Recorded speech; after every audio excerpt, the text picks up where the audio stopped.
Lalu langkah apa yang akan diambil Anies Baswedan di Pilkada Jakarta? Akankah Anies nantinya memutuskan untuk kembali maju dan akankah ada parpol yang bakal mengusung Anies Baswedan?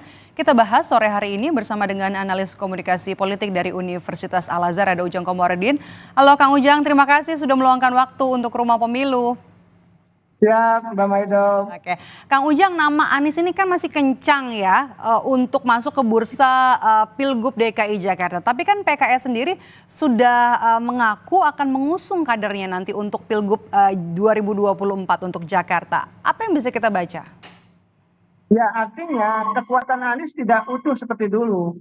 Dulu banyak yang membackup kan, ada katakanlah Partai Gerindra, PKS sebagai penopang kekuatan utama ketika Anies menjadi calon gubernur di 2017.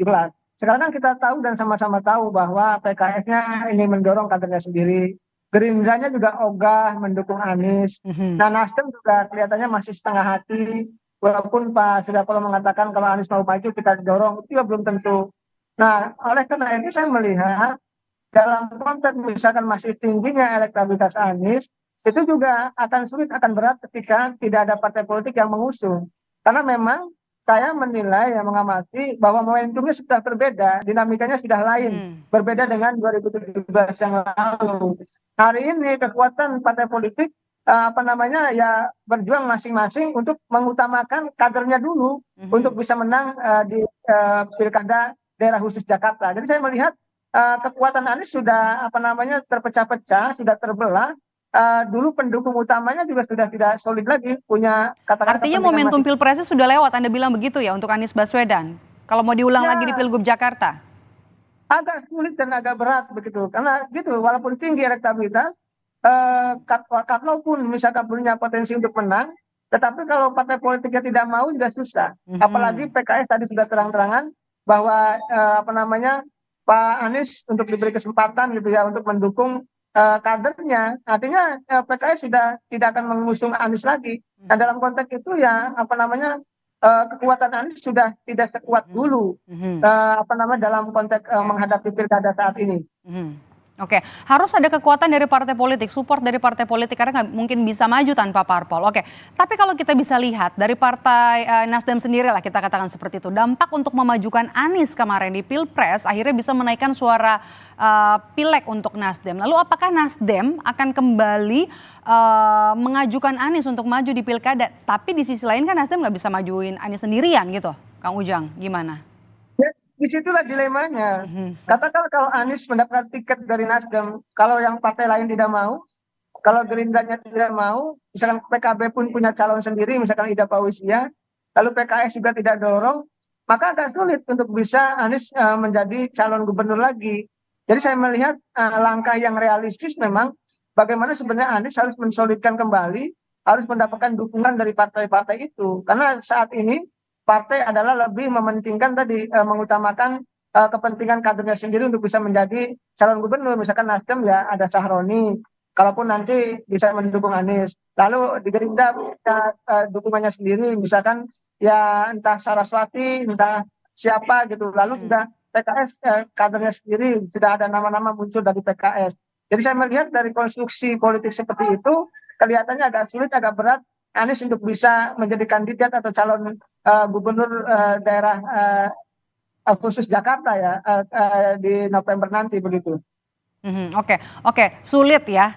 Kalaupun ia sulit, partainya dan nanti juga harus melihat siapa-siapa saja figur yang nanti akan maju bersama Anies yang pasti. Tapi kalau misalnya Anda bisa baca nih, Kang Ujang, kartu politik Anies akan seperti apa sebenarnya? Akankah Anies sebenarnya memutuskan kembali maju ke Jakarta kalau keinginan Anies sendiri? Apa yang bisa kita lihat dari di balik kartunya Anies Baswedan? Ya tadi kan Anies sudah katakan gitu ya bahwa ya jeda dulu gitu ya, tutup buku dulu, artinya rehat dulu, istirahat dulu untuk membuka lembaran baru dalam politik. Jadi dalam konteks politik itu kan namanya juga tokoh politik pasti akan bergerak, pasti tidak tinggal diam dalam konteks untuk melihat keadaan di daerah maupun di bangsa ini. Jadi kalau soal kartunya ya tergantung Anies sendiri ke depan apakah akan mati atau hidup. Tergantung nanti panggung-panggung apa yang akan digunakan Anies untuk tetap bisa eksis di apa namanya politik Indonesia. Nah, dalam konteks itu ya Anies tidak bisa berjuang sendirian, harus didukung oleh kekuatan yang lain. Nah, oleh karena itu kembali kepada Oke. sosok figur Anies itu, apakah nanti mampu menghadapi tantangan-tantangan, harus membuat panggung-panggung politik atau tidak. Ya saya melihat tergantung dari Anies sendiri ke depan, apakah dia masuk partai ataupun tidak, atau menjadi pihak yang akan membangun kekuatan civil society gitu ya untuk bisa mengkritisi pemerintah. Ya tergantung dari Anies sendiri. Kalau soal kartunya saya melihat ya tentu kalau tokoh politik, dalam politik itu kan mati itu bisa berkali-kali gitu. Kalau hidup itu kan manusia mati sekali, tapi kalau di politik, kalau mati atau kalau kalah itu bisa juga berjuang lagi, ya suatu saat bisa juga kembali ke ranah politik begitu. Nah, oke, kalau gitu artinya apakah Anies harus masuk ke partai untuk menjaga suaranya atau untuk bisa nanti maju untuk menjaga langkah politiknya?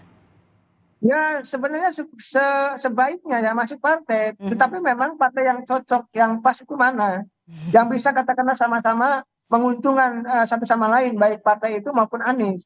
Karena misalkan seperti Ridwan Kamil gitu ya, Ridwan Kamil sudah nyaman, sudah aman gitu loh, karena dia dari awal sudah mengambil Golkar sebagai pelabuhan apa namanya backup politik ke depan gitu, dalam konteks dia sebagai tokoh politik.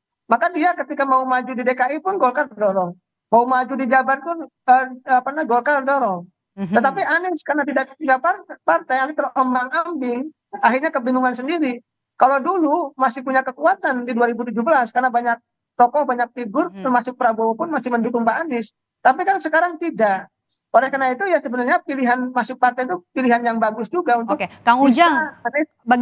bagaimana dengan PKS? Maaf saya potong. Bagaimana dengan PKS? Kemarin kan suara pilpresnya Anies di Jakarta lumayan tinggi, PKS juga. Kalau kans ke PKS gimana? Meskipun PKS sebenarnya sudah sudah menyatakan akan memajukan kadernya. Kalau saya yakin ya 99,9% PKS tidak akan mengusung Anies. Itu strong message, apa namanya pesan yang keras dari PKS. Ya kalau Anies diminta untuk mendukung kadernya di pilkada nanti. Jadi saya melihat kalau ucapannya sudah seperti itu, artinya PKS kelihatannya agak sulit, agak berat untuk bisa mendukung Anies kembali di pilkada di November nanti. Oke, oke. Kalau gitu Kang Ujang gini, bagaimana dengan nama-nama lainnya? Nama-nama juga yang kuat masuk ke bursa Pilgub Jakarta. Ada Ridwan Kamil, kemudian juga ada Basuki Cahayapurnama, Ahok, ada Tri Risma hari ini. Apakah nama-nama ini nantinya bisa menandingi elektabilitas seorang Anies Baswedan?